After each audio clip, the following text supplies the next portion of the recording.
At the Christmas party, wealthy women coveted the millionaire widower, but he only had eyes for a beautiful pregnant single mother. What happened next changed their lives forever, a story of overcoming, redemption, and love. Get ready, because this story will touch your heart. Subscribe to the channel, give this video a thumbs up, and comment where you are watching from. The Ritz-Carlton had never hosted such a grand Christmas party. Golden lights reflected off baccarat crystal glasses, while the intoxicating aroma of homemade French toast mingled with the French perfume of the most illustrious guests from New York City.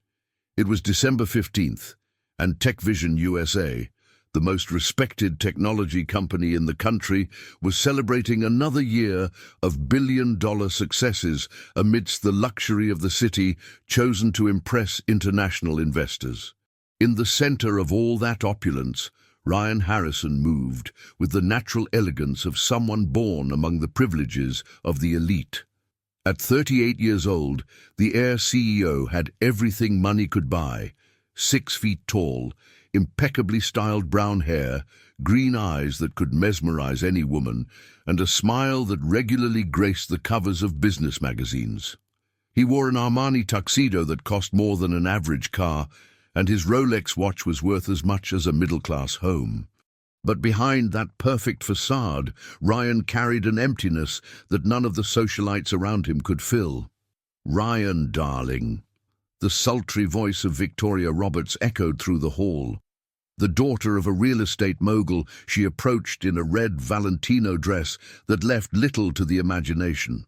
"You look absolutely stunning tonight. How about we dance?" He smiled politely, but his eyes had already drifted to something much more interesting across the room. "Maybe later, Victoria. I need to greet some Japanese investors." It was a lie. Ryan couldn't take his eyes off a figure moving discreetly between the tables, organizing the final details of the event with a silent efficiency that dramatically contrasted with the ostentation around. Mia Johnson, 32 years old, the cleaning coordinator for the company, appeared like an ethereal presence amidst that sea of artificiality. 7 months pregnant, Mia wore the company's navy blue uniform, impeccably pressed, but it couldn't hide the delicate curves of her pregnancy. Her light brown hair was pulled back in a simple bun, revealing an elegant neck and features that seemed sculpted by a Renaissance artist. Standing 5'6", she had a dignified posture that drew attention even when she tried to go unnoticed. Her brown eyes carried a mix of determination and melancholy, a reflection of a life that had taught her to fight for every achievement. "My God, that woman is extraordinary," Ryan murmured to himself, completely oblivious to the conversation his sister-in-law was trying to initiate about expanding the business into the European market. Mia felt the weight of that gaze upon her, but refused to lift her head. She knew Ryan Harrison's story all too well. The whole country did. The young CEO had lost his wife, Isabella, 2 years prior, under circumstances that the media never fully clarified. Since then, he had become the most coveted bachelor in the country, pursued by heiresses, models, and socialites who saw in him the opportunity for definitive social ascension. "Mia, could you check if the German executives' table has everything they need?" The authoritative voice of Claire Thompson, the HR director, cut through her thoughts like a blade. Claire was a 45-year-old woman, impeccably dressed in a Chanel suit, with platinum hair pulled back in a severe chignon. Her icy blue eyes never showed warmth, especially when addressing lower-tier employees. "Of course, Ms. Claire." Mia gently adjusted her belly and headed toward the indicated table, feeling her swollen legs protest with each step. The pregnancy had been more challenging than she expected, especially working late to ensure events like this were perfect. As she arranged the silverware, Mia couldn't help but observe the women circling around Ryan like elegant vultures. Bianca Smith, the daughter of a senator, laughed too loudly at jokes that surely weren't funny. Camilla Brown, heiress to a coffee dynasty, touched his arm at every opportunity. They all had the same formula: designer dresses, expensive jewelry, cosmetic procedures that cost a fortune, and a barely concealed desperation to win the heart of the billionaire widower. How pathetic, Mia thought, adjusting a glass that was slightly out of place. Do they really think love can be bought with Botox and Louboutins? At that very moment, as if he had heard her thoughts, Ryan turned, and their eyes met for the first time that night. It was as if a lightning bolt had struck the hall. His green eyes widened slightly, and Mia felt her heart race in a way that had nothing to do with her pregnancy. The moment was interrupted when one of the Christmas ornaments, a golden check crystal ball, slipped from Mia's trembling hands and fell toward the marble floor. Reflexively, she quickly bent down to catch it, but her 7-month belly made the movement awkward and dangerous. "Careful!" Ryan's deep voice echoed through the hall as he crossed the space between them with long, determined strides, leaving a trail of Calvin Klein perfume and surprised glances. He reached Mia just as she regained her balance, gently holding her arm to stabilize her. The touch was electric. His large, calloused hands, a surprise for someone who spent his life behind a desk, enveloped her delicate forearm with a gentleness that contrasted with his evident strength. Mia felt her skin tingle and warmth rise to her neck. "Thank you, Mr. Harrison," she murmured, trying to pull away, but he kept the touch for a few seconds longer. Ryan corrected him softly, his green eyes studying every detail of her face. "And you don't need to thank me. Are you okay? Did you get hurt?" "I'm fine." Mia finally managed to free herself from the touch and stepped back, aware that the entire party was watching them. It was just a slip-up. "When is the baby due?" The question came naturally, as if they were old friends chatting about life. Mia hesitated. It wasn't appropriate for the CEO of the company to be standing there in the middle of the most important party of the year, talking to a cleaning staff member about her pregnancy. But there was something in his eyes, a genuine concern, that completely disarmed her. "End of February," she replied softly. "A carnival baby." Ryan smiled, and for the first time in months, the smile reached his eyes. "It's going to be a joyful child." The moment was brutally interrupted by the arrival of Monica Harrison, Ryan's mother, a 63-year-old woman who looked 45 thanks to a combination of good genes, expensive care, and discreet surgeries. She wore a gold Versace gown that cost more than Mia's annual salary, and her jewelry could buy an entire apartment. "Ryan, dear, the Japanese are waiting to toast." Her voice had the polite tone of high society, but her icy blue eyes scanned Mia from head to toe with the subtlety of a medical scanner. "I'm sure the staff member has plenty of work to finish." The message was clear. Mia lowered her head, murmured an apology, and quickly stepped away, feeling her heart hammering in her chest. But not before hearing Ryan's firm voice. "Mom, Mia isn't just a staff member. She's the coordinator responsible for the entire organization that makes events like this perfect. Perhaps we should show more respect for her work." Mia stopped in the middle of the hallway, surprised by the unexpected defense. She discreetly turned and saw Monica Harrison with an expression that could freeze hell, while Ryan maintained a defiant posture she had never seen in her 2 years working at the company. The rest of the night passed in a blur. Mia fulfilled her professional duties with her usual efficiency, but her mind was completely occupied with those few minutes of conversation. Every time she crossed the ballroom, she felt Ryan's green eyes following her movements. Every time he laughed at the forced jokes of the socialites, she noticed that the laughter didn't reach his eyes. At 2 in the morning, when the last guests finally left and the cleaning crew began to gather the remnants of the party, Mia found herself alone in the main hall, organizing the last forgotten glasses. Her feet ached terribly, and her belly felt heavy as lead. "Are you still here?" Ryan's voice made her turn abruptly. He had changed from his tuxedo into a white dress shirt with rolled-up sleeves and dark dress pants. He looked younger, more approachable, but no less attractive. "Just finishing up the last details," she replied, trying to keep her voice steady despite her evident fatigue. "It's already 2:30 in the morning. A pregnant woman shouldn't be working this late." He stepped closer and, without asking, began helping her gather the glasses. "Where's your husband?" Mia felt her face burn. "I'm not married." Ryan stopped stacking the glasses and looked directly at her. "The father of the child isn't part of our lives," she cut in, drier than she intended. An awkward silence settled between them. Ryan clearly wanted to ask more questions, but he respected the boundary she had set. Instead, he continued helping with the cleanup, working side by side with her in a silence that was strangely comfortable. "Why are you doing this?" Mia finally asked. "Doing what?" "Helping me, talking to me, defending me from your mother." She stopped working and faced him.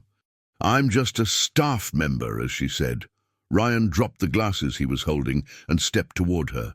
"Mia, you can be many things, but just anything is definitely not one of them." His eyes had an intensity that made her forget how to breathe. For an endless moment they stood there staring at each other while the rest of the world faded away. Mia felt the baby move in her belly, as if it too had sensed the tension in the air. Then, as if returning to reality, Ryan stepped back. "It's late. You need to go home and rest." He took his wallet from his pocket and extended some bills. "For the taxi." Mia looked at the money as if it were a venomous snake. "I don't need your charity, Mr. Harrison." "Ryan," he corrected again, but she had already turned her back and was walking toward the exit, her wounded dignity evident in every step. Ryan stood alone in the empty hall, watching her leave, feeling that something fundamental had changed within him that night. For the first time in 2 years, since Isabella's death, he had felt something beyond emptiness, and that feeling terrified him as much as it attracted him. Outside, while waiting for the night bus on Fifth Avenue, Mia placed her hand on her belly and whispered to the baby, "What a mess Mommy has gotten into, hasn't she, my love?"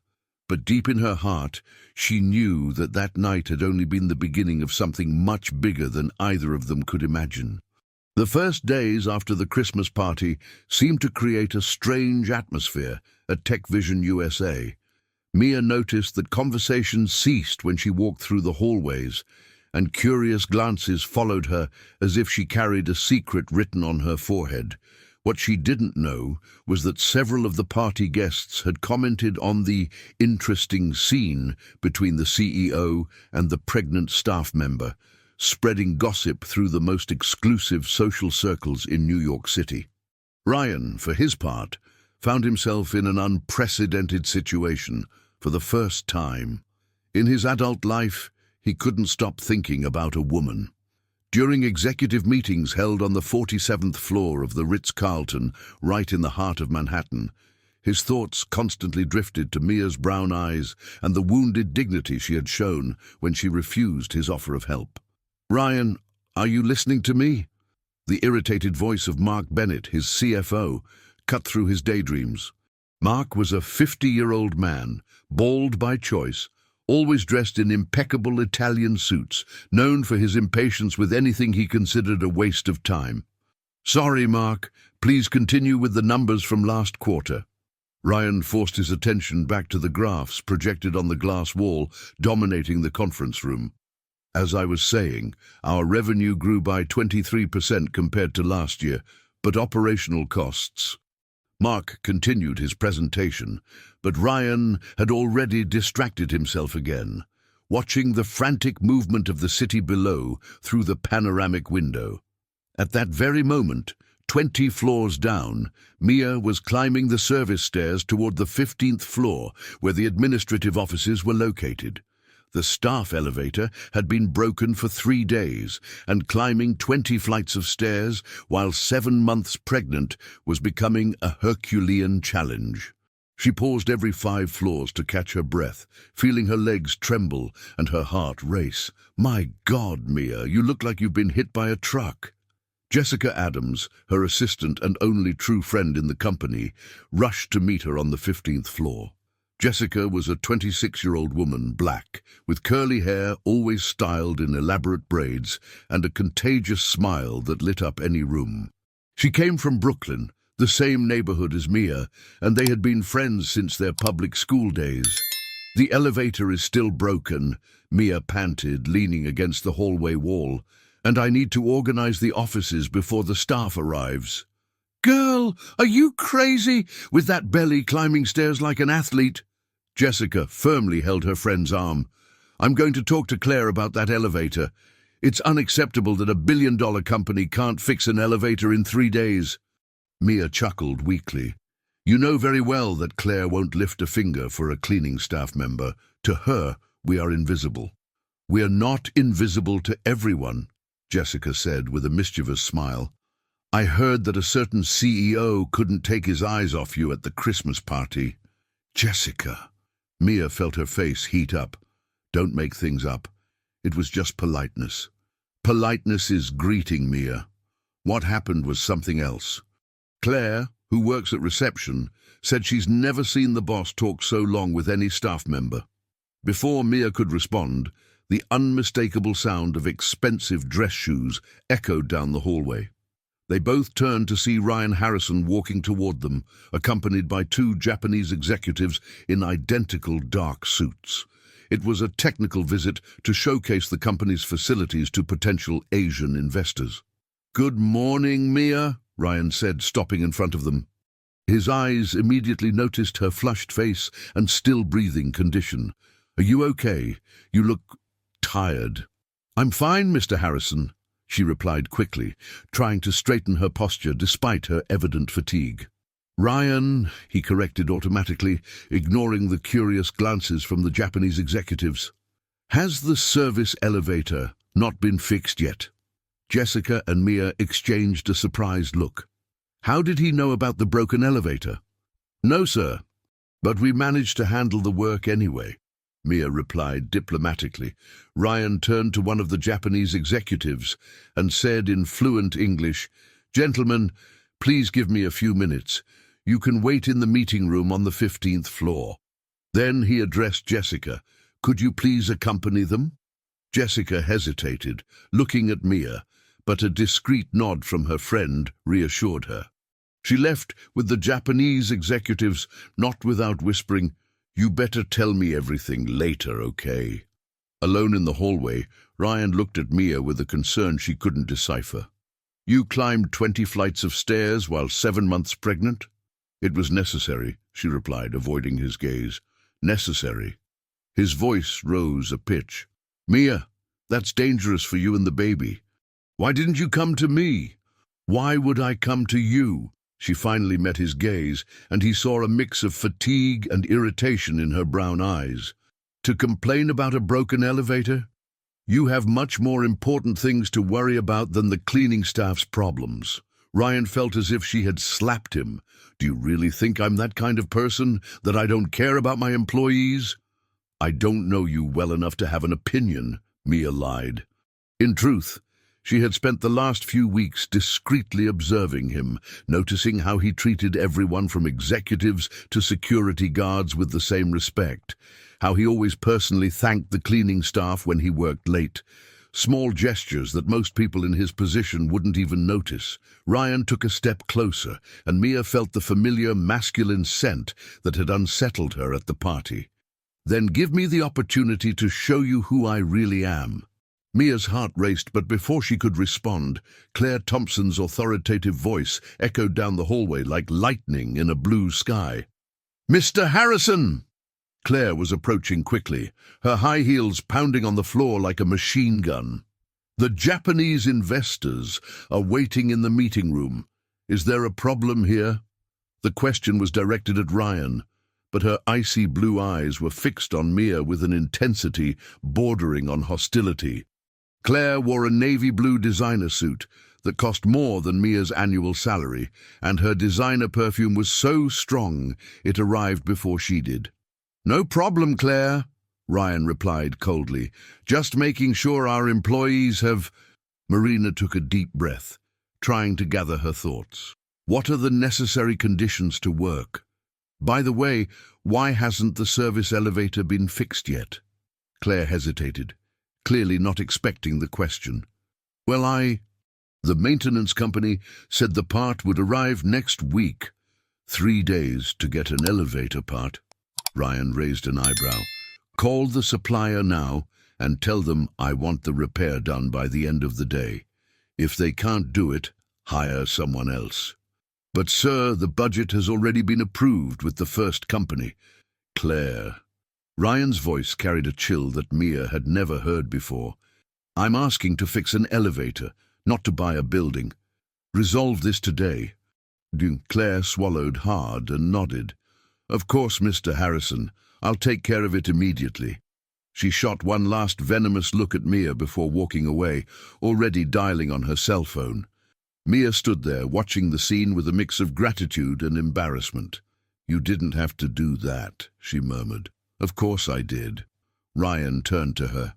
Mia, a pregnant employee climbing 20 floors of stairs every day is not just company irresponsibility, it's cruelty.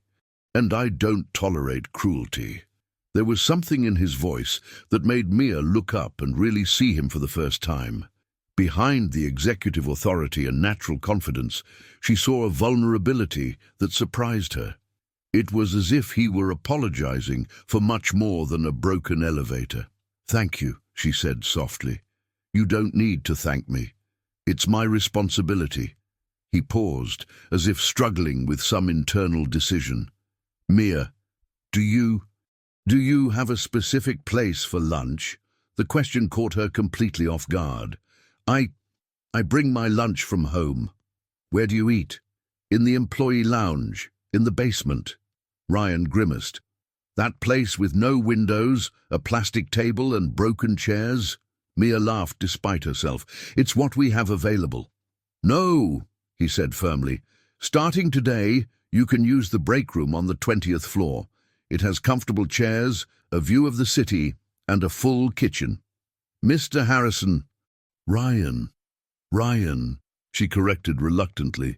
I can't use the executive lounge. Imagine what people will think. People will think that a pregnant employee deserves a decent place to rest during lunch. He stepped closer, and Mia felt her heart race again. Unless you prefer to stay in the basement. No, Mia stopped, realizing she had fallen into a gentle trap. Okay, thank you. Ryan smiled, and this time the smile reached his green eyes. Great. And Mia? Yes. If you have any problems, anything at all, I want you to come talk to me directly. Not with Claire, not with Mark, with me. Understood? Mia nodded, not trusting her own voice. There was something in the way he said anything that sent shivers down her spine. Now I need to get back to the Japanese before they give up on investing in the company, Ryan said with a smile. Take care, Mia, and the baby too. He walked away, leaving Mia alone in the hallway with her heart pounding like a drum. She placed her hand on her belly and whispered, What do you think of this baby? Is Mommy going crazy, or is the richest man in Brazil flirting with me? The baby responded with a strong kick, as if approving the situation. Later that day, Mia was organizing the offices on the 30th floor when she heard raised voices coming from the main conference room. The door was ajar, and she immediately recognized Ryan's voice, though she had never heard him speak in that tone before. I don't care what your source said, Mother. I'm not going to discuss my personal life in a business meeting. Ryan, be reasonable. Monica Harrison's voice sounded tense. You know very well that your image directly affects the family's business. After what happened with Isabella... No, Ryan's voice cut like a blade. We're not going to talk about Isabella. And we definitely won't discuss my personal life based on gossip from bored socialites. Mia tried to step away, but the mention of Isabella made her stop. All of New York knew the story. The young wife of the CEO had died in a car accident 2 years earlier, but the details were never revealed to the press. Since then, Ryan had become even more reserved and focused on business. Gossip? Monica's voice rose an octave. Ryan, Half a dozen people called me talking about your performance. At the Christmas party, you practically ignored all the available young women to talk to an employee. A pregnant employee. And what's wrong with that? The problem, my son, is that you are Ryan Harrison. You can't go around giving hope to anyone. Watch what you're about to say, Mother. Ryan's voice carried a warning that made Mia shiver. Be careful. A tense silence settled in the room. Mia knew she should leave, but her feet felt glued to the floor. All right, Monica finally said in a more controlled voice. But promise me you'll think about what I said. Your position in society, the family business, all of that matters, Ryan. What matters, Mother, is my happiness. And it's been a long time since I felt... He stopped abruptly, as if realizing he was revealing too much. Felt what, son? Nothing. Forget it. The sound of footsteps indicated that the meeting was over. I need to get back to work. Mia rushed out of the hallway, her heart racing for completely different reasons now. Ryan Harrison, the most sought-after man in New York, was interested in her, and his family clearly did not approve. The situation was more complicated than she had ever imagined. That night, while waiting for the bus on Fifth Avenue, Mia couldn't stop thinking about the conversation she had overheard. She placed her hand on her belly and sighed. I think Mommy is getting into a much bigger mess than she can handle, baby. But deep down, heart racing, she couldn't deny that. For the first time in months, she felt alive. And that was both wonderful and terrifying. The Christmas dinner at TechVision USA was a tradition that Ryan had inherited from his father, a gathering that brought together all the employees of the company, from top executives to the cleaning and security staff. It was held in the main hall of the corporate building, specially decorated for the occasion with a 5-meter Christmas tree imported from Canada and thousands of lights that transformed the corporate environment into a stunning holiday scene. Mia arrived at the event at 7 in the evening on December 23rd, after a particularly exhausting day. She had spent the last 2 weeks working overtime to ensure that all the offices were spotless for the festivities, and the fatigue from her pregnancy was starting to take its toll. She wore a simple navy blue dress, the only one that still fit her condition, and had styled her hair in a side braid that delicately framed her face. You look beautiful, my friend, Jessica said, approaching with a plate full of appetizers. She wore a vibrant yellow dress that contrasted beautifully with her dark skin, and had let her curly hair fall in natural curls that danced on her shoulders. But you're looking pale. Have you eaten anything today? I had breakfast, Mia replied distractedly, observing the activity around her. The hall was filled with employees and their families, creating a warm and relaxed atmosphere that contrasted with the usual formality of the corporate environment. Breakfast? Jessica frowned. Mia, it's 7 in the evening, and you're 7 months pregnant. It was really hectic at work. I didn't have time for lunch.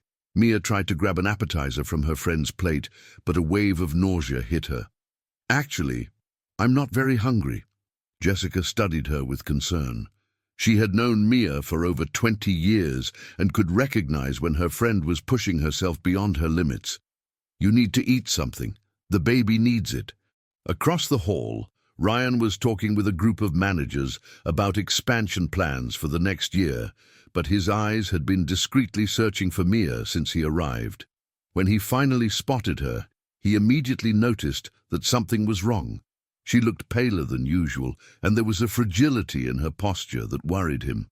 "Excuse me," he murmured to the managers, interrupting a conversation about revenue projections. "I need to greet some employees." He made his way toward where Mia was, but was intercepted by Victoria Roberts, who appeared like a guided missile, dressed in a red dress that left little to the imagination. "Ryan, darling, you look divine tonight. How about we dance a little?" "Maybe later, Victoria," he replied politely, trying to maneuver around her, but she moved to block his path again. "Oh, come on, it's Christmas. You need to relax a bit. You've been so serious lately." She touched his arm with a possessive familiarity. People are talking... Talking about what? Ryan's voice cooled a few degrees. That you've been distant, different. Victoria lowered her voice conspiratorially. Some say you're interested in someone inappropriate. Ryan felt his jaw tighten. Inappropriate? Well, you know how it is. After Isabella, everyone expected you to choose someone from our social circle, someone suitable for your position. Diane, who would be suitable for my position, Victoria?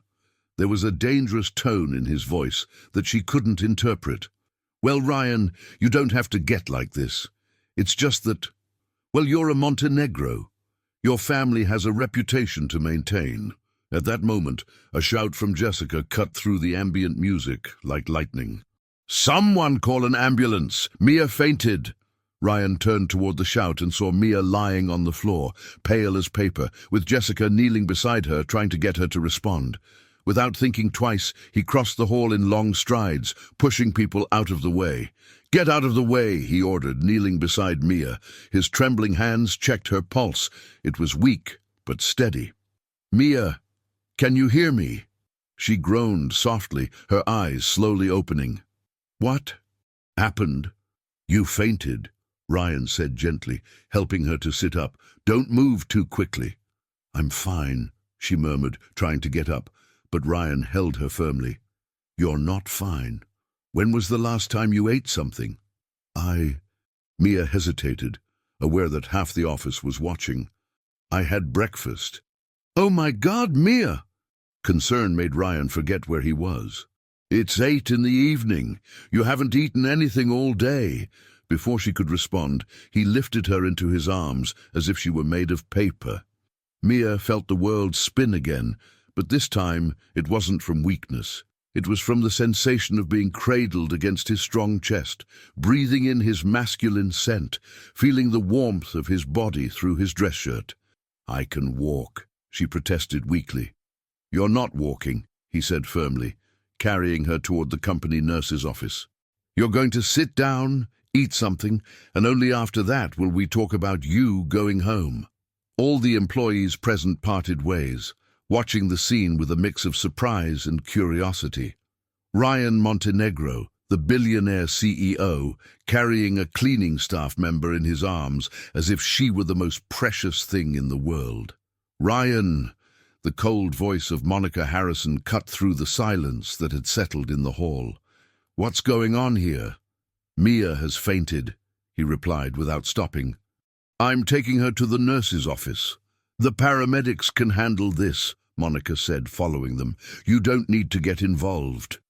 Ryan stopped abruptly and turned to face his mother, still holding Mia in his arms. Mom, a pregnant employee just fainted from hunger in the middle of our party. If you think I'm just going to ignore this and keep drinking champagne, then you don't.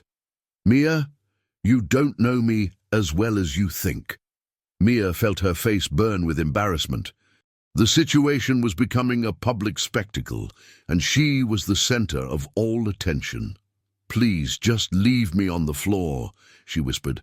I'm causing too much commotion. You're not causing any commotion, Ryan said firmly, continuing on his path. You just need care. The medical room at Tech Vision USA was equipped like a small hospital, with beds, first aid equipment, and even a doctor on call during events. Dr. Henry Carter, a 60-year-old man with gray hair and a well-groomed beard, examined Mia with the efficiency of someone with decades of experience. Low blood pressure, mild hypoglycemia, signs of dehydration, he diagnosed while checking the baby's heartbeat with a portable device. When was the last time you had a proper meal? Mia avoided Ryan's gaze. Last night. Mia! Jessica, who had followed the group to the medical room, exclaimed in horror. Why didn't you tell me you were starving? I'm not starving, Mia defended herself. It's just that it's been hard to find time to eat properly. Ryan approached the stretcher where she was lying. Why? What do you mean, why? Why has it been hard to find time to eat? All employees are guaranteed a lunch hour by law. Mia exchanged an uncomfortable glance with Jessica. It's just that Sometimes the work piles up and Mia, Ryan's voice carried a gentle authority that she couldn't resist. Tell me the truth. She sighed, knowing there was no escape. Claire has been giving me extra tasks lately. She said that with the pregnancy, I need to make up for the supposed lower productivity, so I've been working during lunch hours to keep up. The silence that settled in the medical room was heavy as lead. Ryan remained still for a few seconds, but Mia could see a storm forming in his green eyes. Dr. Carter, he finally said in a voice too controlled, can Mia go home today? Yes, as long as she rests and eats properly. No heavy work for the next few days. Perfect. Ryan turned to Jessica. Can you take her home? Of course, Jessica replied immediately. Great. Mia, you're excused from work until after New Year's, with full pay, of course. No, Mia tried to sit up on the stretcher. I can't miss so many days. The company will think that it's taking care of a pregnant employee, as it should have been doing from the start. Ryan's voice brooked no argument. And now, if you'll excuse me, I have a very serious conversation to have with Claire. He left the medical room with determined steps, leaving Mia with a tight heart. She knew Ryan was furious and feared the consequences this could have for her. Friend, Jessica said softly, did you see how he carried you, how he took care of you? That man is in love. Don't be ridiculous, Jessica. He was just being polite. Polite? Jessica laughed. Mia, he left his own mother talking to herself to take care of you. He completely ignored the socialite clinging to his arm. That man is hopelessly in love, and you're too stubborn to admit it. Mia placed her hand on her belly, feeling the baby move. Even if it were true, Jessica, what do you think could happen? He's a billionaire, heir to one of the most traditional families in the country. I'm a single mother working in cleaning. We're from completely different worlds. Sometimes, Jessica said with a mysterious smile, different worlds meet for a reason. Maybe it's time for you to stop running and let things happen. Meanwhile, Ryan found Claire at the party, chatting animatedly with a group of managers. She was radiant in her party dress, completely unaware of the storm approaching. Claire, Ryan said, interrupting the conversation, I need to talk to you. Now. The tone of his voice made all the managers disperse immediately. Claire followed him to a more secluded corner of the hall, still smiling. What can I do for you, Ryan? You can explain to me why a pregnant employee is working during lunch hours to make up for supposed lower productivity. Claire's smile faltered. Well, It's just that Mia's been absent a few times because of her pregnancy, so I thought... You thought you could make a 7-month pregnant woman work non-stop until she faints from hunger? Ryan's voice was getting lower and more dangerous. You thought that was a good people management strategy. Ryan, I didn't know she was feeling unwell. You didn't know? Ryan took a step closer, and Claire instinctively stepped back. Claire, you are the HR director of a multinational company. It's your responsibility to know when an employee is in trouble, especially a pregnant employee. I'll talk to Mia tomorrow and... No, Ryan cut her off. You won't talk to Mia. You'll hand me a termination letter tomorrow morning. Claire paled. Ryan, please, it was just a misunderstanding. It wasn't a misunderstanding, Claire. It was negligence. And in my company, negligence towards pregnant employees is not tolerated. He turned to leave, but stopped. Oh, and Claire, if I find out that you tried to harm Mia in any other way, the consequences will be far worse than a simple termination. Ryan returned to the party, but could no longer focus on the festivities. His mind was occupied with one person, a stubborn, pregnant woman who was stirring his heart in a way he hadn't experienced in years. And for the first time since Isabella's death, he felt that maybe it was worth fighting for something again. January arrived in New York City with the sweltering heat typical of summer. The asphalt melted under the scorching sun, and the air conditioning at TechVision USA worked tirelessly to keep the offices cool. Marina had returned to work after the year-end festivities, but she found a company that was completely different from the one she had left in December. The first change she noticed was the absence of Claire Thompson. The news of her termination had spread through the halls like wildfire, generating speculation and suspicion among the employees. Some said she had been caught embezzling funds. Others whispered about a conflict with the CEO. Marina, however, had an unsettling suspicion that her own situation was related to the disappearance of the former director. The company hired a new HR director, Jessica commented, as they organized cleaning supplies in the storage room on the 5th floor. Adriana Wells, coming from a German multinational. They say she's super professional. Marina merely nodded, focused on cataloging the cleaning products. In recent days, she had noticed strange looks from the other employees, conversations that ceased when she walked by, an atmosphere of curiosity that made her uncomfortable. "Marina," Jessica said hesitantly, "are you sure nothing happened between you and the boss? Because the gossip is—" "Nothing happened," Marina cut in, drier than she intended, "and it won't happen. We come from completely different worlds, Jessica. The sooner everyone understands that, the better." But even as she said those words, Marina couldn't forget the feeling of being in Ryan's arms, the care with which he had treated her in the medical room, the fury in his eyes when he discovered how Claire had been treating her. There were moments during the long, sleepless nights of her pregnancy when she allowed herself to dream of impossible possibilities. At that very moment, 20 floors above, Ryan was having a very different conversation in his panoramic office. Sitting across from him was Carla Vieira, a 45-year-old private investigator known for her discretion and efficiency in cases involving high society families in New York City. Platinum blonde hair pulled back into a severe bun, impeccable grey suit, and a leather briefcase containing information that could change everything. "Mr. Harrison," Carla said in her professional tone, "as requested by your mother, I conducted a thorough investigation into Mia Johnson. I must say the results were interesting." Ryan felt his stomach tighten. He had discovered the investigation only the day before, when his mother casually mentioned it during Sunday dinner. The fury he felt at that moment still burned in his chest. "I'll be direct, Miss Vieira," Ryan said, leaning back in his Italian leather chair. "I did not request this investigation. My mother acted on her own, and I completely disapprove of invading Mia's privacy." Carla blinked, clearly surprised. "I understand, sir, but since the investigation has been completed, you will tell me what you found, because I need to know if Mia is in any kind of danger." Ryan interrupted. "Not to judge her character or her suitability for my social circle, is that clear?" "Perfectly." Carla opened the briefcase. "Mia Johnson, 32 years old, born in Springfield, New Jersey, daughter of Joseph Johnson, a construction worker, deceased 5 years ago, and Maria Wells, a seamstress. She moved to New York City at 18 to study education at New York University."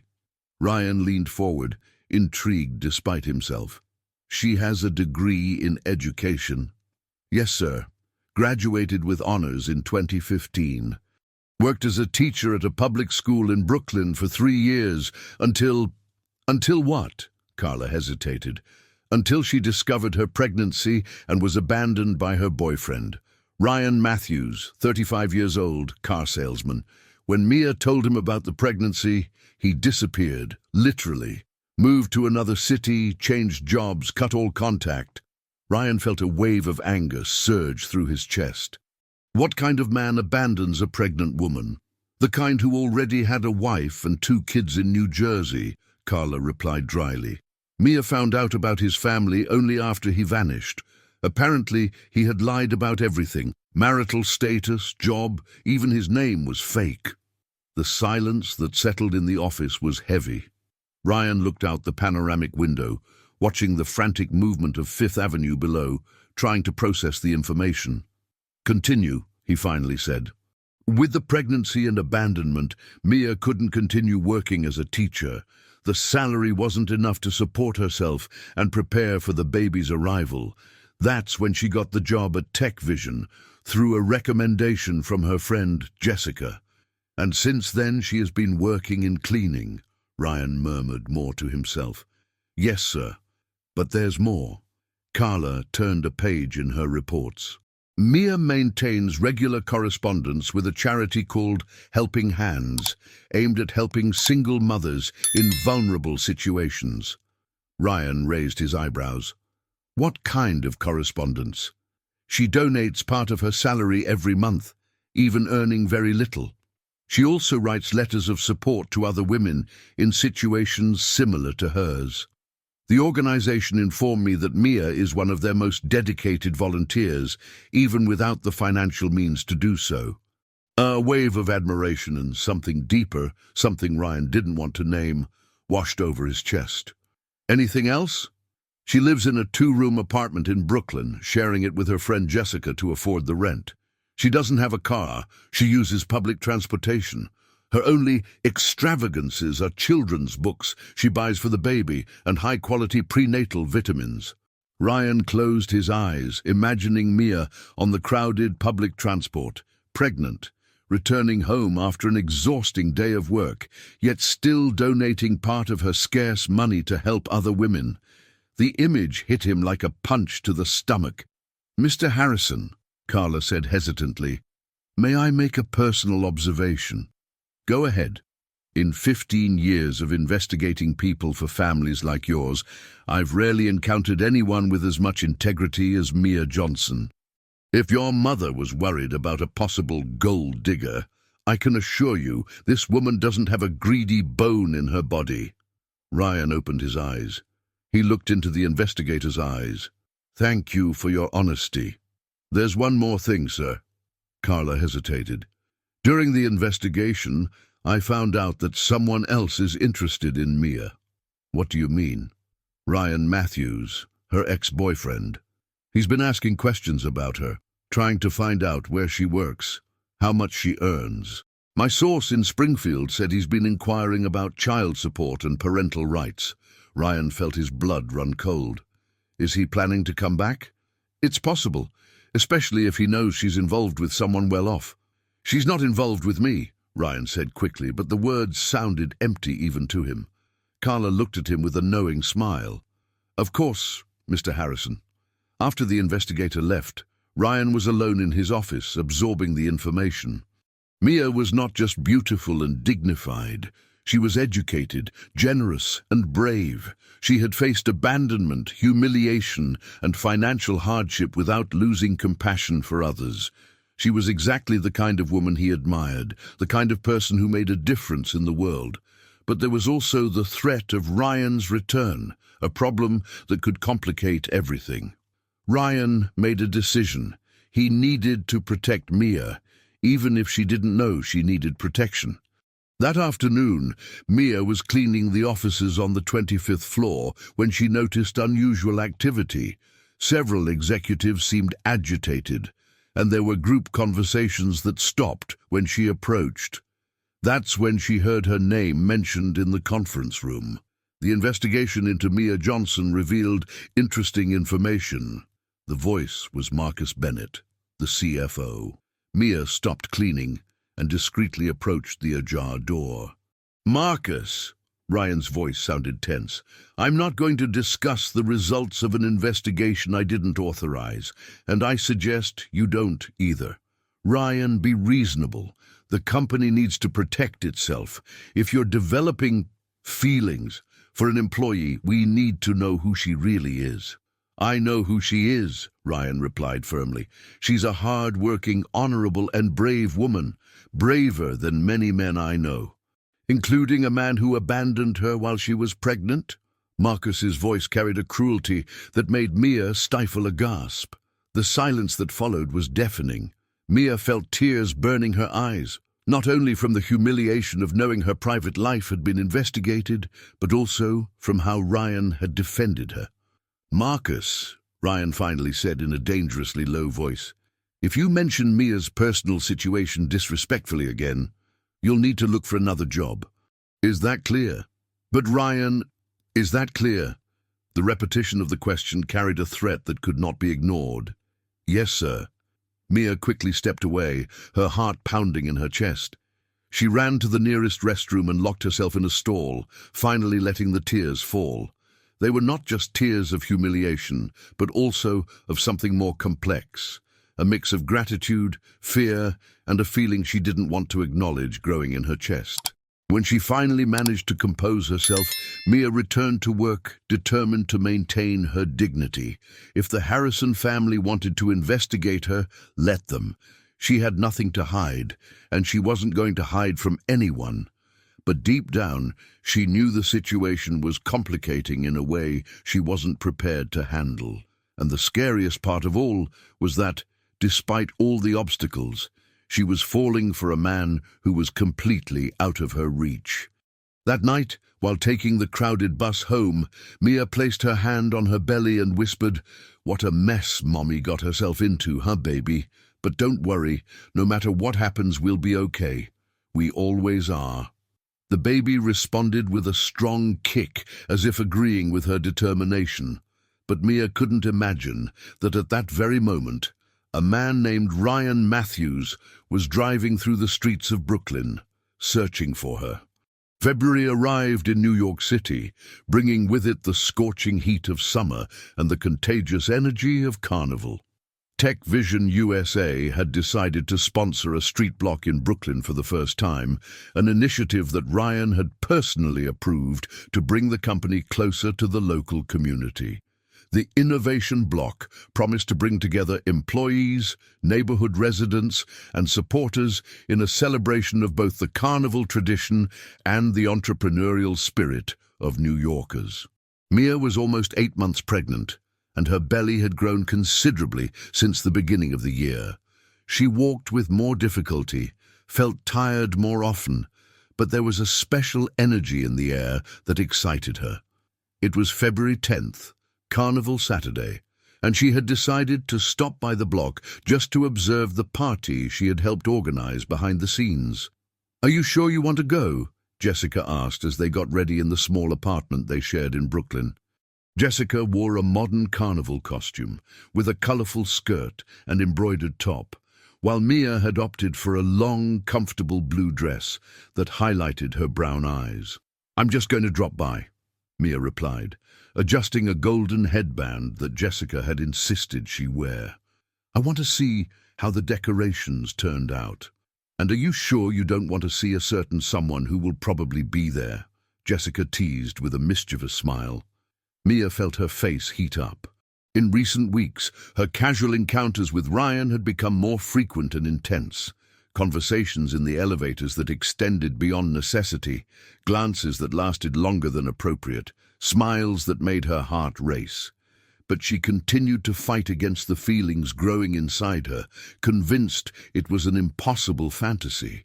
"Jessica, stop making things up," she murmured, but her own voice didn't sound very convincing. The Innovation Block had transformed Aspicuelta Street into an explosion of colors and sounds. A decorated electric trio with digital holographs, VIP areas.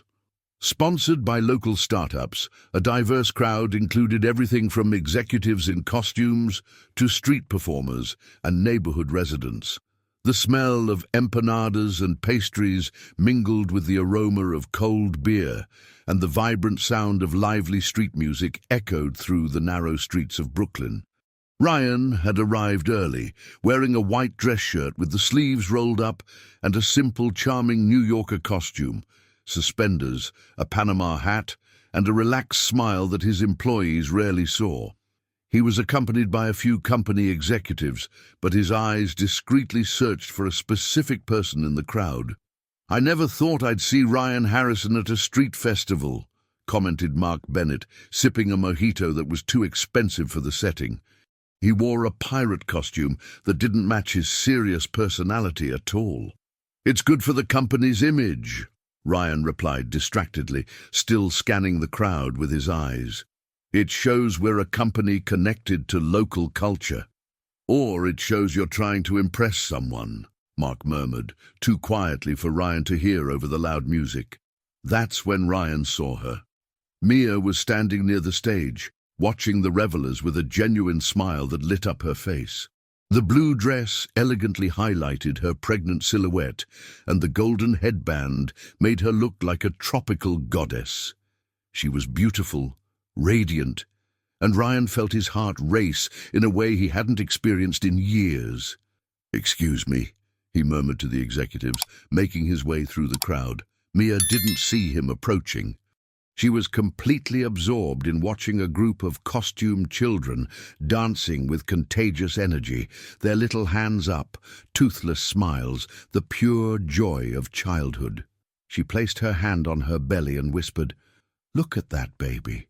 One day you'll dance like this too, and you'll dance very well," said a familiar voice behind her.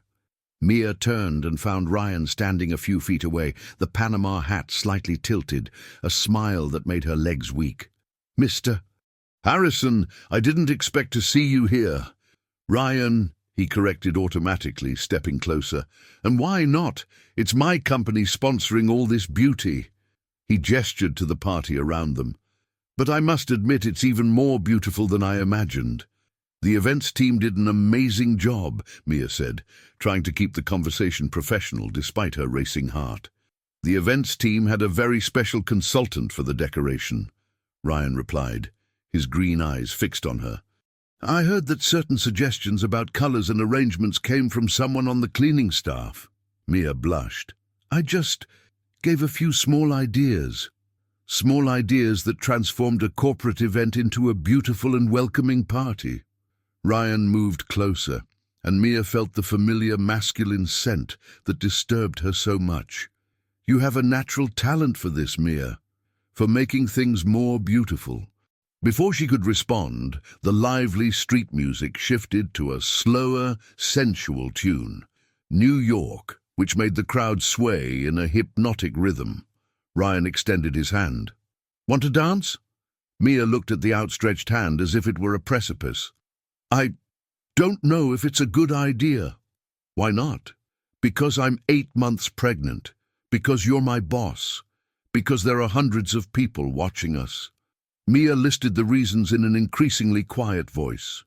"And because you're afraid of what you might feel if you dance with me," Ryan completed softly. The question hit Mia hard. She stared at him, seeing in his green eyes a vulnerability that mirrored her own. "Maybe. I'm scared too," he admitted, his hand still extended. "But sometimes it's worth being scared, don't you think?" Mia looked around. The employees of TechVision were discreetly watching them, some already suspecting something. Executives from other companies were whispering to each other. She knew that accepting that dance would cross a line she could never undo. But when she looked back at Ryan and saw the hope in his eyes, when she felt the baby move as if approving, when the music seemed to touch her soul directly, she placed her hand in his. "One song," she said. "Just one." The smile that lit up Ryan's face was like the sun rising. He gently pulled her closer, one hand holding hers, the other resting respectfully on her waist, careful of her prominent belly. They began to move to the rhythm of the music, a slow and careful dance that contrasted with the frenetic energy around them. "You dance well for a businessman," Mia murmured, allowing herself to relax in his arms. "I had good teachers," he replied. "My mother insisted on dance lessons when I was a teenager. She said every gentleman should know how to lead a lady. And here you are, dancing with a pregnant employee in the middle of the street. Here I am, dancing with the most beautiful woman at the party," Ryan corrected, making Mia look up to meet his gaze. For a moment, the rest of the world disappeared. There was no more crowd, no more loud music, no more social differences. There were just the two of them, moving together in a rhythm that felt as natural as breathing. Mia felt safe, protected, desired in a way she had never experienced. That's when the first contraction hit her. The pain was sudden and intense, cutting through the romantic haze like a blade. Mia doubled over, one hand flying to her belly, the other desperately clutching Ryan's arm. "Mia!" His voice carried immediate panic. "What's happening?" "I don't know," she gasped, feeling the pain spread through her back. Oh my God, I think it's contractions." Ryan felt the blood run cold. 8 months. The baby still had 4 weeks to go. "Breathe, Mia. Breathe slowly." His voice was calm, but his eyes showed the desperation he felt. The second contraction came stronger. Marina screamed. The crowd around them began to notice that something was wrong, parting ways, concerned faces approaching. "I need to go to the hospital," Mia said through clenched teeth, tears of pain rolling down her face. "Now." Ryan didn't hesitate. He grabbed his phone and dialed quickly. "Mark, bring my car now. Medical emergency." Then he turned to Mia. "My car is 2 blocks away. Can you walk?" "I don't know," she whispered, feeling a third contraction starting to build. "Then I'll carry you," Ryan said determinedly, slipping one arm behind her back and the other under her knees. "No!" Mia protested weakly. "I'm too heavy, my belly." "Mia," Ryan said, looking directly into her eyes, "you and this baby are the most important things to me right now. I would carry you both to the ends of the earth if necessary." Before she could fully process what he had said, Ryan lifted her into his arms with the same ease as before, as if the months of pregnancy had added no weight at all. The crowd parted automatically, some shouting words of encouragement, others offering help. "Jessica!" Mia shouted, searching for her friend in the crowd. "I'm here!" Jessica appeared beside them, her face pale with concern. "I'll go with you." The run through the streets of Brooklyn felt like a movie in slow motion. Ryan carried Mia carefully but urgently, his muscles tense with effort and adrenaline.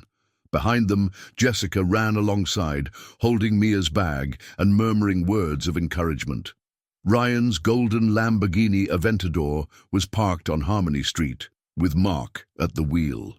The luxurious car bizarrely contrasted with the festive atmosphere, but at that moment, it was their salvation. "Mount Sinai Hospital, Mark," Ryan ordered, as he carefully settled Mia into the back seat. "And don't skimp on the speed." "Ryan," Mia grabbed his hand as he sat beside her. "What if it's too early? What if something goes wrong?" He intertwined his fingers with hers, feeling the strength of the next contraction through her desperate grip. "It won't go wrong. You're strong, Mia, stronger than anyone I know. And this baby is a fighter, just like its mother." As the Lamborghini cut through the traffic of New York City at high speed, imaginary sirens echoing in their ears, Ryan made a silent promise. No matter what happened, no matter the social differences or family pressures, he wouldn't let Mia face this alone. For the first time in 2 years, since Isabella's death, he had found something worth fighting for. And he would fight with all the strength he had. Mount Sinai Hospital had never seen such a dramatic entrance. The golden Lamborghini screeched to a halt at the obstetric emergency entrance, and Ryan stepped out, carrying Mia in his arms, as if she were made of crystal. The contrast was striking. A man in a flapper costume carrying a pregnant woman in premature labor, followed by a young woman in a flapper dress shouting for help. "I need help here!" Ryan shouted to the reception nurses. "Premature labor, 8 months!" The medical team reacted instantly. A stretcher was brought, and Mia was carefully transferred to it. Dr. Edward Sullivan, a renowned obstetrician in his 50s with graying hair and over 20 years of experience, took charge of the case immediately. "When did the contractions start?" he asked, while quickly examining Mia. "About 15 minutes ago," Ryan replied before she could speak. She was at a party when it started." "Doctor." Sullivan looked at Ryan with curiosity. He recognized the face from business newspapers, but hadn't expected to find Ryan Harrison in an obstetric emergency. "Are you—" "Ryan Harrison. I am—" He hesitated, realizing he didn't quite know how to define himself in Mia's life. "I brought her here." "He's my boss," Mia said between contractions, her voice weak but firm. "And friend." The word friend hit Ryan like a punch in the stomach. but he didn't have time to process the pain. Mia needed him now. "Let's get her to the obstetric center immediately," Dr. Sullivan decided. "The contractions are too close for a 32-week gestation. We need to run all the tests." As the stretcher was pushed through the bright, sterile corridors of the hospital, Ryan ran alongside, holding Mia's hand. Behind them, Jessica tried to keep up, still dressed in her flapper attire, creating a surreal procession through the medical halls. "Mr. Harrison," a nurse said, "you'll need to wait in the waiting room. Family members cannot enter the obstetric center during examinations." "I'm not family," Ryan replied automatically, but his voice carried a sadness that didn't go unnoticed by Mia. "Ryan." She squeezed his hand before the medical staff took her away. "Thank you for everything." He nodded, unable to speak, and watched her disappear through the double doors of the obstetric center. It was then that reality hit him hard. Mia was not his wife. She was not his girlfriend. He had no legal right to medical information about her. He was just a wealthy stranger who cared too much for an employee carrying another man's baby. The waiting room of the maternity ward at Mount Sinai was luxurious by hospital standards. Leather armchairs, a large-screen TV, state-of-the-art espresso machine. But for Ryan, it could have been a prison cell.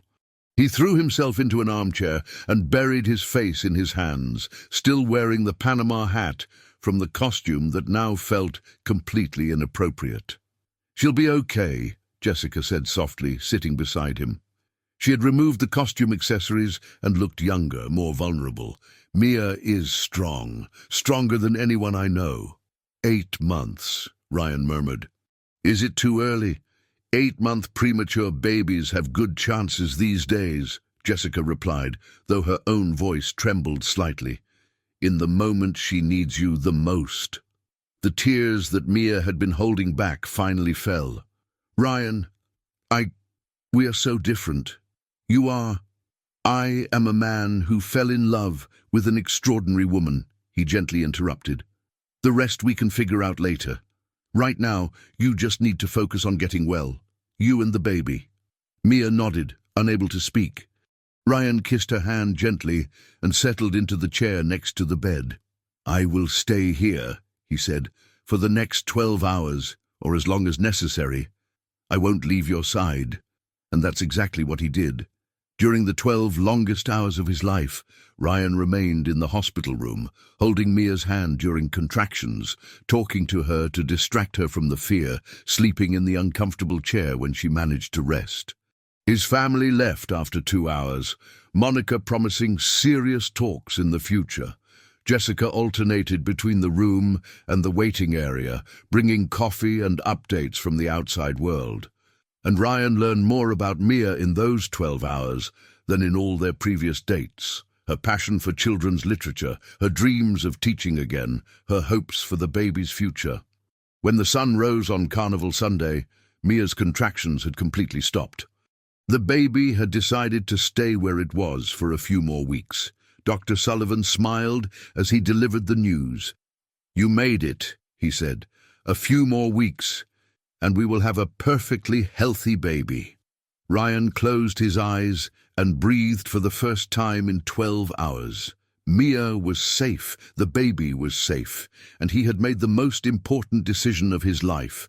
No matter what his family said, no matter the social conventions, he would fight for the right to love Mia Johnson. Now he just needed to convince her that she deserved to be loved. March brought an unexpected routine that settled between Ryan and Mia after the scare of the premature labor. Dr. Sullivan had recommended relative rest for Mia, which meant light work and weekly medical checkups. Ryan, using his authority as CEO, had discreetly rearranged her work schedule, ensuring she had lighter tasks and flexible hours. It was a rainy Thursday when the calm routine was brutally interrupted. Mia was organizing some documents on the 15th floor when Claire, the receptionist, appeared with a worried look that foreshadowed trouble. "Mia," Claire said hesitantly, a 55-year-old woman who had worked at TechVision USA for over a decade. There's a man at reception asking for you. He says he's the father of your baby." Mia's world stopped. The paper she was holding slipped from her hands and scattered across the floor like autumn leaves. Her heart began to beat so loudly that she was sure Claire could hear it. "What does he look like?" she asked, her voice trembling. "Tall, dark-haired, well-dressed, grey suit, blue tie, looks like an executive." Claire paused. "And he seems nervous, keeps fidgeting with his watch, looking around." Mia closed her eyes, trying to control the nausea rising in her throat. Ryan Matthews. After 8 months of absolute silence, he had shown up, just when she was starting to believe she could be happy again. "What does he want?" she managed to ask. "He said he needs to talk to you about family matters." "Mia, do you want me to call security?" "No," Mia replied quickly. "No, I need to talk to him, find out what he wants." She took a deep breath, trying to gather courage. "Tell him I'll be down in 5 minutes." Claire nodded and left, leaving Mia alone with her fears. She looked at herself in the nearby bathroom mirror, pale face, wide eyes, 8.5-month belly declaring her condition to the world. This was not how she had imagined meeting the man who had destroyed her life again. 5 minutes later, Mia took the elevator down to the lobby, which had been repaired the day after Ryan's insistence. Her legs trembled, and she had to lean against the wall for a moment before entering the main lobby. Ryan Matthews looked exactly as Claire had described. Tall, dark-haired, well-dressed, but there was something different. He seemed thinner, tenser, and there was a desperate quality in his dark eyes that Mia didn't remember from before. At 35 he was still attractive, but he had lost the predatory confidence that had initially seduced her. When he saw her, his eyes immediately went to her prominent belly. For a moment, something passed over his face. Surprise, regret, maybe even guilt. "Mia," he said, taking a step toward her, you look beautiful." "What do you want, Ryan?" she asked coldly, keeping her distance. Can we talk somewhere more private?" Mia looked around. The Tech Vision lobby was busy, with employees coming and going, delivery people, visitors. It was not a place for a personal conversation, but she also didn't want to be alone with him. "Here is fine," she said firmly. "Say what you have to say." Ryan ran his hand through his hair, a nervous gesture she remembered all too well. "Mia, I know you must hate me, and you have every right to. I was a coward." "Coward is an understatement," she retorted, feeling the old anger bubbling in her chest. "You lied about everything, your name, your job, your marital status, and when I found out I was pregnant, you just disappeared." I know. He raised his hands defensively. "But things have changed, Mia. My situation has changed. I separated from my wife. I'm getting a divorce." Mia felt as if he had slapped her. "And I should care about that. I came here because I want to be part of our child's life." The words fell like a bomb in the space between them. Mia felt the ground shift beneath her feet and instinctively brought her hand to her belly in a protective gesture. "Our child?" Attracted by the tone of their voices. He was clearly at a disadvantage. "This isn't over," he murmured, but his voice sounded desperate instead of threatening. "Yes," Mia said firmly, "it's over. The moment you abandoned me pregnant, it was over. Now please leave." Rodrigo shot one last venomous look at Ryan and exited, his footsteps echoing through the lobby in a humiliating retreat. Mia stood still for a moment, the shock of the confrontation finally hitting her. Her legs began to tremble, and she had to lean against the wall. "Mia," Ryan said softly, his voice completely transformed, all the coldness gone. "Are you okay?" "I don't know," she admitted, placing her hand on her belly. The baby was moving restlessly, as if sensing its mother's stress. He came back, Ryan. After all this time, he came back." "And you sent him away," Ryan said with evident admiration. "Mia, you were incredible, strong, firm, courageous. I'm so proud of you." Mia looked at him, seeing the sincerity in his green eyes, and felt something break inside her. All the emotions she had been suppressing, fear, anger, confusion, and yes, love, surfaced all at once. "Ryan," she whispered, "what he said about you not wanting a woman like me." "Mia." Ryan stepped closer, his hands gently finding her face. "Look at me." She lifted her eyes to meet his. "That man doesn't know me. He doesn't know what I want, what I feel, or what I'm capable of." His voice was low, intense, filled with an emotion that made her heart race. "And he definitely doesn't know your worth, because if he did, he would never have been stupid enough to abandon you." The tears Mia had been holding back finally fell. "Ryan," shh. He wiped her tears with his thumbs. "Let's get out of here. Let's go somewhere you can sit, breathe, and process all of this in peace." She nodded, allowing herself to be guided by him toward the elevators. But as the doors closed, Mia couldn't forget Rodrigo's venomous words, and deep down, a small voice whispered that maybe, just maybe, he was right about one thing. Men like Ryan Harrison really didn't marry women like her. The question was, did Ryan know that too? The week following the confrontation with Rodrigo passed in a haze of tension. Mia tried to maintain her normal routine, but she noticed curious glances from her co-workers and whispered conversations that ceased when she walked by. The news of the confrontation in the lobby had spread through the company like wildfire, creating speculation and gossip that made her increasingly uncomfortable. Ryan, for his part, had become even more attentive, but Mia noticed a different quality in his attention, a protective intensity that sometimes felt suffocating. It was as if he was constantly on guard, waiting for Rodrigo to show up again or for some other danger to emerge from the shadows. It was a cloudy Friday in March when Mia discovered something that would change everything. She was organizing some files in the office of the new HR director, Adriana Wells, when she heard voices coming from the adjacent meeting room. The door was ajar, and she immediately recognized Monica Harrison's voice. "It can't go on like this, Ryan. The situation is getting out of control." Mia knew she should step away, but something in the urgency of Monica's voice made her hesitate. Through the crack of the door, she could see part of the conference table where Ryan, his mother, and two men she didn't recognize were seated, one in an expensive grey suit, and the other in a simpler formal outfit. "Dr. Carter, how do you assess the situation?" Monica asked the man in the grey suit. Dr. Robert Carter, a renowned psychiatrist from the elite circles of New York City, adjusted his glasses and consulted some notes. "Ms.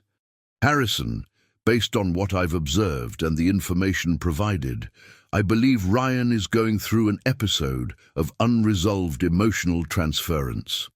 "Speak in plain English, doctor," Ryan said impatiently.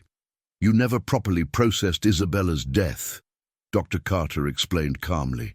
"The trauma of the loss, especially the circumstances under which it happened, has created a fixation on saving pregnant women. Mia represents an opportunity for redemption for you." Mia felt her blood run cold. Through the crack, she saw Ryan go pale. "What do you mean?" he asked, but his voice sounded less certain. "Ryan," Monica leaned forward, "Isabella died from complications during her pregnancy. An ectopic pregnancy that you discovered too late. You blame yourself for her death and the babies, and now you are projecting that guilt onto Mia." "That's ridiculous," Ryan protested, but Mia could see his hands trembling slightly. The second man, whom she now realized was a private investigator, opened a folder. "Mr. Harrison, we have complete medical documentation regarding the night your wife died. The hospital records show that you were in a business meeting until midnight, while Isabella tried to contact you for hours with severe abdominal pain." "Stop!" Ryan said, his voice breaking.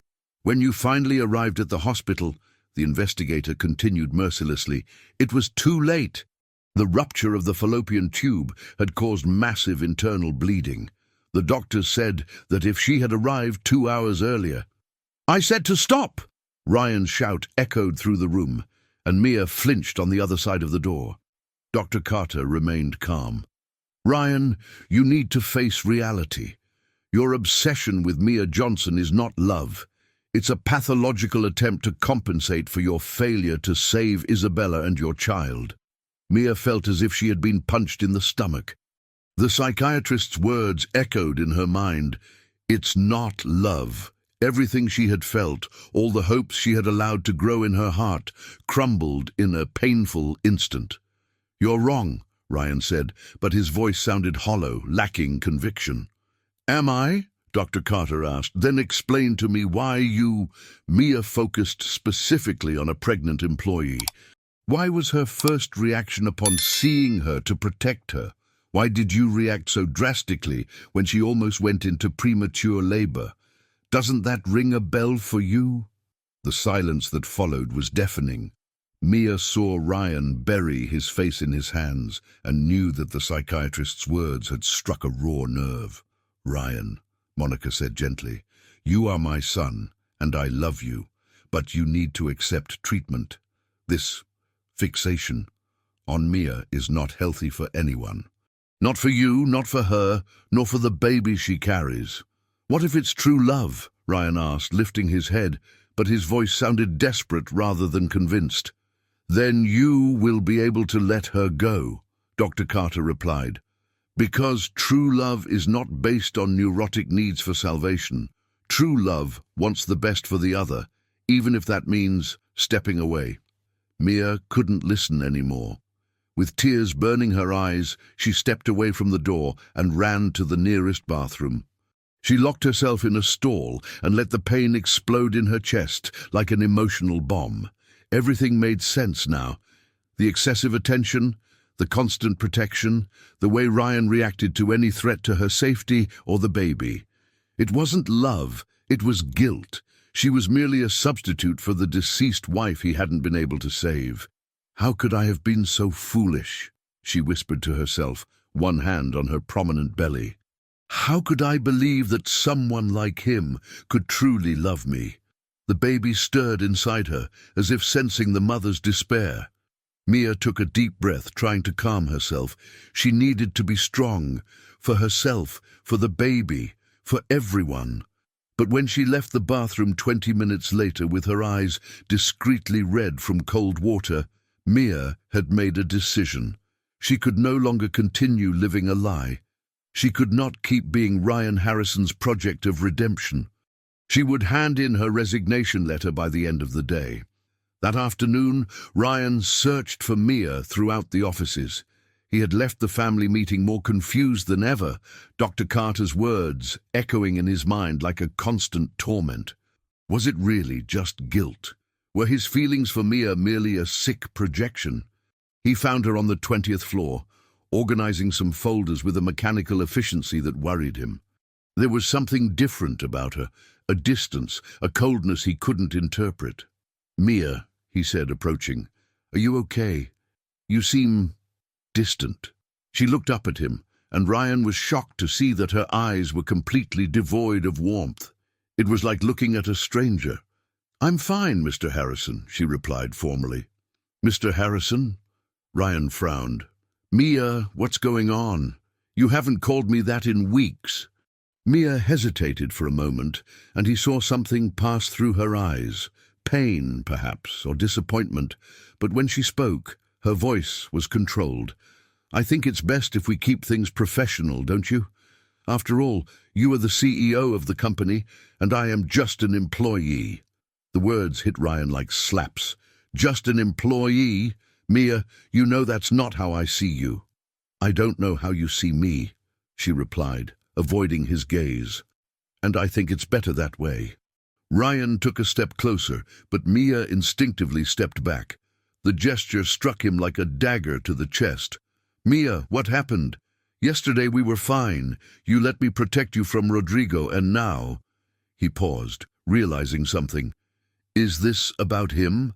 About what he said? Mia took a deep breath. She could tell the truth, reveal that she had overheard the conversation with the psychiatrist, expose the whole situation. But that would only result in more pain, more complications. It was better to cut clean. Maybe he was right about some things, she said softly. What things? About us being from different worlds. About this being inappropriate. Ryan turned pale. You don't believe that? I do. Mia finally met his gaze, and the coldness in her eyes nearly knocked him over. Mr. Harrison, I appreciate everything you've done for me. The help, the protection, the kindness. But I think we were both confusing gratitude with something more. Oh, gratitude? Ryan repeated incredulously. Mia, I love you. This isn't gratitude, it's... Please don't make this harder than it already is, she interrupted. She picked up an envelope from the desk and extended it to him. This is my resignation letter. My last day will be next Friday.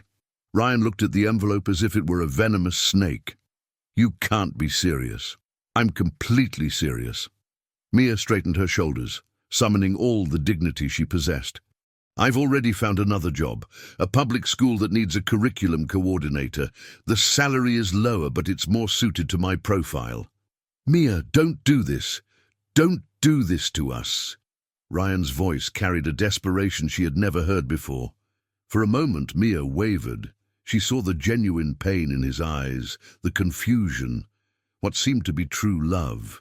But then she remembered Dr. Carter's words. It's not love. It's a pathological attempt to compensate for his failure to save Isabella. There is no us, Mr. Harrison, she said firmly. There never was. It was all in our imagination. She turned and walked away, leaving Ryan alone in the hallway, holding a resignation letter that represented the end of everything that had begun to mean something to him. That night, alone in her small apartment, Mia finally allowed herself to cry all the tears she had been holding back. She cried for the loss of a love that had never been real, cried for the humiliation of discovering she was merely a substitute, cried for the uncertain future that awaited her as a single mother. But when the tears finally dried, Mia placed her hand on her belly and made a promise to the baby growing inside her. We don't need anyone to save us, my love. We'll be just fine on our own. We've always been fine. What she didn't know was that 20 kilometers away, Ryan was sitting in his luxurious apartment, staring at the termination letter and questioning everything he had felt over the past few months. Dr. Carter's words echoed in his mind, but his heart screamed that there was something more, something real between him and Mia. The question was how to prove that to himself and to her. Mount Sinai Hospital had never experienced a birth as anticipated and fraught with tension as that of February 28th. Mia had gone into labor in the early morning, 3 weeks after handing in her termination letter and 1 week before starting her new job at the public school. The baby had apparently decided it was time to meet the world. Jessica was by her side in the delivery room, holding her hand and whispering words of encouragement. Mia had insisted she didn't want anyone else present, especially not Ryan, who had tried to contact her countless times over the past 3 weeks, only to have his calls ignored and his messages left unanswered. "You're doing great, Mia," encouraged Dr. Sullivan, watching the monitors. "A few more contractions and your baby will be here." Mia nodded, breathless and unable to respond. The pain was intense, but there was something beyond the physical pain, an emotional pain that seemed to tear at her chest with each contraction. Throughout the labor, she couldn't stop thinking about Ryan, wishing he were there, even knowing that her feelings had been based on an illusion. "Mia," Dr. Sullivan said, "with the next contraction, I want you to push. Your baby is ready to be born." The contraction came like a massive wave, and Mia pushed with all the energy she had left. She felt the baby move, slip, and then... "It's a boy," announced Dr. Sullivan, lifting the baby into his arms. "A beautiful, perfectly healthy boy." The strong, indignant cry of the newborn echoed through the room, and Mia felt tears of relief and joy rolling down her face. Jessica was crying too, squeezing her hand. "He's beautiful, Mia," Jessica sighed. "Perfect." Dr. Sullivan placed the baby on Mia's chest, and she looked at him in awe. He had dark, fine hair, little eyes trying to open, and a serious expression that made her laugh through her tears. "Hi, my love," she whispered. "You've finally arrived." It was then that Dr. Sullivan noticed something while examining the baby more closely. "Mia," he said hesitantly, "there's something interesting I need to show you." "What is it?" she asked, immediately concerned. "It's nothing medical," the doctor quickly reassured her. "It's just, the baby has a very distinctive birthmark." He pointed to a small, crescent-shaped mark on the baby's chest, just above the heart. "This specific shape is quite rare." Mia examined the mark, finding it beautiful and unique. "It's special," she said. "He is special." What she didn't know was that, in the hospital parking lot, Ryan had been sitting in his car for 3 hours, debating with himself whether to go in or not. He had learned about the labor through Claire, who had discreetly called to inform him. Since then, he had been there, torn between the desire to be present and the fear of causing Mia more pain. Finally, when he learned that the baby had been born and that both were well, Ryan made a decision. He needed to at least see them once, even if it was from afar. He entered the hospital and spoke with a nurse, explaining the situation. The woman, touched by his evident distress, agreed to let him observe through the nursery glass. Ryan discreetly positioned himself behind the glass and saw Mia holding her son for the first time. The scene hit him with a force that nearly knocked him over. She was radiant, exhausted, but completely in love with the baby in her arms. It was the most beautiful image he had ever seen in his life. It was then that Dr. Sullivan approached the window to show the baby to the family that would normally be waiting outside. Ryan had a clear view of the newborn and nearly fainted. The birthmark, the small crescent on the baby's chest. Ryan tore off the dress shirt he was wearing, revealing his own chest, where an identical birthmark, absolutely identical, adorned his skin in the exact same spot. The mark that his family had always considered distinctive, unique to the Smiths. "It can't be," he murmured, his legs wavering. Dr. Sullivan noticed the man on the other side of the glass and, realizing his state, approached him. "Sir, are you feeling okay?" Ryan pointed to the mark on his own chest, and then to the baby. "The mark," he managed to say. "It is—" Dr. Sullivan looked from Ryan's mark to the baby and back, his eyes widening. In 20 years of medicine, he had never seen such an extraordinary genetic coincidence. "Sir," he said slowly, "this is an extremely rare genetic formation. The likelihood of 2 unrelated people having identical birthmarks is practically—" "0, Ryan completed, still in shock. "You are—" "Ryan Smith. I know Mia." Dr. Sullivan studied him for a moment. "Mr. Smith, I know this is unusual, but would you allow a geneticist to examine these marks? It's scientifically fascinating." Ryan nodded, unable to fully process what was happening. All the conversations with Dr. Carter, all the doubts about his feelings, everything seemed to dissolve in the face of this impossible evidence that there was something greater at play between him and Mia. Meanwhile, inside the room, Mia was filling out the baby's registration forms when it came time to choose a name. "Have you decided?" Jessica asked. Mia looked at the baby, sleeping peacefully in her arms. "Gabriel," she said softly. "Gabriel Smith. It means God's strength." "It's perfect," Jessica agreed. Jessica. It was then that a nurse entered the room, carrying a bouquet of white flowers, lilies and roses, so beautiful it looked like it came out of a magazine. "For Mia Johnson," said the nurse. "Just arrived." Mia took the attached card with trembling hands. The handwriting was unmistakable. "For Mia and Gabriel, I wish only the best for both of you. With all my love and respect, Ryan P.S. If I can ever prove that my feelings are real, I will." Mia felt tears welling up in her eyes. Even after everything, even after being rejected, Ryan still cared. The pain in her chest intensified. "Who sent this?" Jessica asked, although she already suspected the answer. "Ryan," Mia whispered. "Maybe you should talk to him.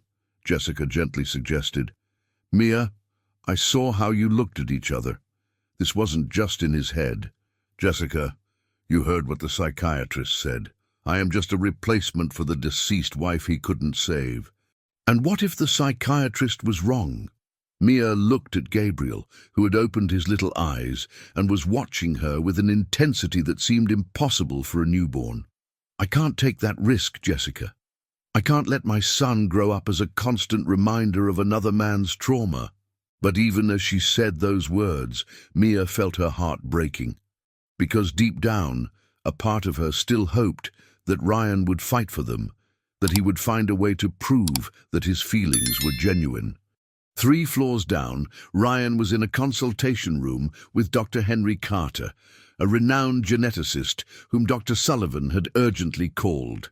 The photos of the 2 birthmarks were spread out on the table, and Dr. Carter studied them with growing fascination. Mr. Harrison, the geneticist finally said, this is extraordinary. These marks are genetically identical not only in shape but also in cellular composition. The probability of this being a coincidence is approximately 1 in a billion. What does that mean? Ryan asked. In my medical opinion, it means there is a genetic connection between you. Distant, perhaps, but definitive. Dr. Carter paused. Are there family legends about marks like these? Stories about fate, special connections? Ryan thought of the matriarch of his family, his great-grandmother, who always said that the Harrisons were marked by destiny. My family has always said that this mark appears on people destined for great loves. Well, Doctor, Carter smiled, I'm a man of science. I don't believe in fate, but I believe in impossible probabilities that sometimes happen for reasons we still don't understand. Ryan left the hospital that night with absolute certainty. What he felt for Mia was not traumatic transference or unresolved guilt. It was something much deeper, something that had been written on his skin since birth. Now, he just needed to find a way to prove it to her. And to do that, he would need the help of someone very special, someone Mia could not ignore, his own family. 3 weeks after Gabriel's birth, Mia had settled into a peaceful routine at her new job at the Hope Municipal School in Brooklyn. The school was humble, classrooms with old desks, faded blackboards, noisy fans struggling against the March heat, but there was a genuine energy there that reminded her why she had chosen education years ago. Gabriel was a calm baby, rarely cried, and his dark eyes seemed to absorb the world with a precocious curiosity that enchanted everyone around. Mia took him to work in a borrowed stroller, and the children at school had fallen in love with the Aunt Mia's baby. It was a sunny Wednesday when Mia received an unexpected visit. She was in the principal's office, discussing the educational planning with the principal, when Claire from Tech Vision appeared at the door, clearly nervous. Mia, Claire said hesitantly, there's a lady here who wants to talk to you. She says it's urgent. Mia frowned. What lady? A very elegant lady, chauffeur-driven car, seems like an important person. Claire lowered her voice.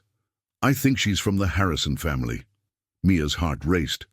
In recent days, she had managed to keep Ryan out of her thoughts during work, but in the quiet nights, when Gabriel slept, she found herself remembering his green eyes, his gentle voice, how safe she felt in his arms. The flowers he had sent still sat on her bedside table, wilted but preserved as a painful reminder of what could have been. Let her in, Mia said, trying to control her voice. The woman who entered the room was stunning. Mia expected to see Monica Harrison, but instead she faced a woman of about 75 years old, elegant yet understated, with silver hair pinned in a soft bun and familiar green eyes that sparkled with intelligence and determination. She wore a simple navy blue dress and carried a brown leather bag that seemed to have decades of stories.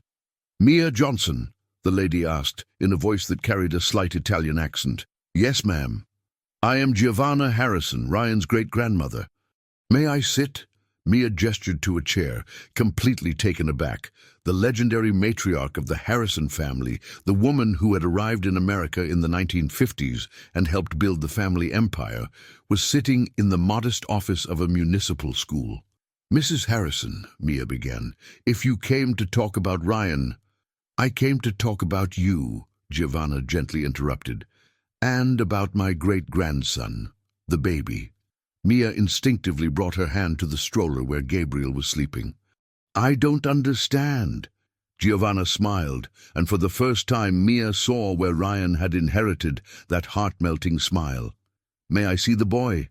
Hesitantly, Mia leaned the stroller so Giovanna could see Gabriel. The baby was awake, his dark eyes observing the new person with solemn curiosity. "Oh my God," Giovanna whispered, her hands flying to her chest. "It's him. It's really him." "What are you talking about?" Giovanna looked at Mia with tears in her eyes. "My dear, do you know about the baby's birthmark?" Mia nodded, confused. "A small crescent moon on the chest." "And do you know that Ryan has the same mark?" Mia stopped breathing. "What do you mean?" "Exactly the same, in the same place." Victoria leaned forward.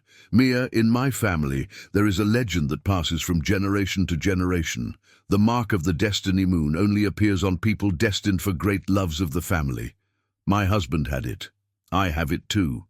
Victoria discreetly unbuttoned the top button of her dress, revealing a mark identical to Gabriel's, faded with age, but still visible. This is impossible," murmured Mia. "The impossible happens when we least expect it," said Victoria wisely. "Mia, may I tell a story?" Mia nodded, unable to speak. "When Ryan was born, the whole family was thrilled to see the mark. We knew he was destined for an extraordinary love. When he married Isabella, we thought it was her. But Isabella never had the mark." "Are you saying that—" "I'm saying that my great-grandson is not suffering from unresolved trauma or emotional transfer," Victoria said firmly. "He found the person destined for him, and that person is you." Mia felt the world spin around her, but the psychiatrist said, "Dr. Carter is a smart man, but he doesn't understand destiny," Victoria replied.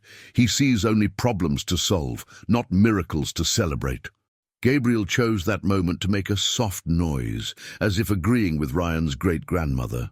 Victoria smiled and extended a finger, which the baby immediately grasped with his tiny hand. "Look how he recognizes me," she murmured. "Blood recognizes blood, my dear." "But I'm not a Montgomery," protested Mia. "Not yet," said Victoria with a mischievous smile. "But you will be, if you allow it." Mia shook her head, trying to process everything. "Mrs. Montgomery, even if all this is true, even if there is some kind of connection, Ryan and I are from very different worlds." "Different how?" "He's a billionaire, I'm a teacher. He grew up among privileges, I grew up in poverty. He mingles with high society. I can barely pay my rent." Victoria laughed, a melodious sound that echoed through the small room. "My dear child, do you think I was born rich?" Mia blinked, surprised. "I was born on a farm in rural Sicily. My father was a farmer, my mother a seamstress. I came to the US in 1952 with a cardboard suitcase and 3 dresses." Victoria leaned forward. "I met Salvatore Montgomery when he was just an Italian immigrant working at a construction company. We built all of this together from nothing. But nothing, little girl. Love knows no social class. It knows only heart." Victoria gently touched Mia's face. "And I see in your eyes that you love my Ryan." The tears Mia had been holding back finally fell. "I do love," she admitted, whispering. "But I'm scared. I'm scared he'll see me only as a replacement for Isabella, as a way to resolve his guilt." "Then let him prove otherwise," said Victoria simply. "How?" Victoria smiled mysteriously. "Tomorrow night there's a family dinner, a monthly tradition we've kept for decades. Come." "I can't." "Of course you can, and you'll bring Gabriel too." Victoria stood up, grabbing her purse. "The address is 1247 Park Avenue, Upper East Side, 7 o'clock. Mrs. Montgomery, I don't have appropriate clothes for—" "You have an appropriate heart," interrupted the matriarch. "That's all that matters at a Montgomery family table." She headed for the door but stopped and turned around. "Mia, my dear, may I give you advice from an old woman?" Mia nodded. "Sometimes the greatest act of courage is not protecting yourself from pain. It's allowing yourself to be happy despite the possibility of pain." Victoria smiled. "Tomorrow night you'll discover who Ryan really is, and he'll discover who you really are. No interference from psychiatrists, no family pressure. Just two people with marks of destiny talking about the future." After Victoria left, Mia was alone with Gabriel, trying to process everything she had heard. The baby watched her with his serious eyes, as if he understood the magnitude of the moment. "What do you think, Gabriel?" she whispered. "Should we give destiny a chance?" Gabriel made a soft noise that suspiciously sounded like approval. That night, Mia called Jessica and told her the whole story. Her friend listened in silence, but when Mia finished, her reaction was immediate. "You are going to that dinner," declared Jessica. "Jessica, no, Mia. Listen carefully. You've spent your whole life being practical, being cautious, protecting your heart. And look where that's led you. In love with a man who might be the love of your life, but running away from him out of fear. It's not fear, it's realism. It's fear. And you know what? Sometimes fear is wrong." Jessica paused. "Mia, identical birthmarks? A great-grandmother crossing the city to invite you personally? A man who sent flowers even after you broke his heart? That's not coincidence. That's the universe shouting for you to pay attention." Mia looked at Gabriel, who was sleeping peacefully, the small crescent mark visible through his outfit. "What if it goes wrong?" "What if it goes right?" Jessica retorted. The next morning, Mia woke up with a determination she hadn't felt in weeks. Victoria was right. It was time to discover the truth about Ryan, about her feelings, about what destiny had prepared for them. But first, she needed to find something suitable to wear to a Montgomery family dinner. And for that, she would need the help of someone who understood both fashion and courage. "Jessica," she said on the phone, "I need your help, and I need you to promise me one thing. Anything. If I do this, if I go to that dinner and open myself up to the possibility of being happy, you'll support me no matter what happens." "Mia," said Jessica with an emotional voice, "I will be by your side until the end of the world if necessary." And so, with her heart beating like a drum, and Gabriel as her little sidekick, Mia prepared to discover if destiny truly existed, or if it was just a beautiful story that people told to justify the brave decisions they sometimes needed to make. The dinner would be that night, and nothing would be the same after it.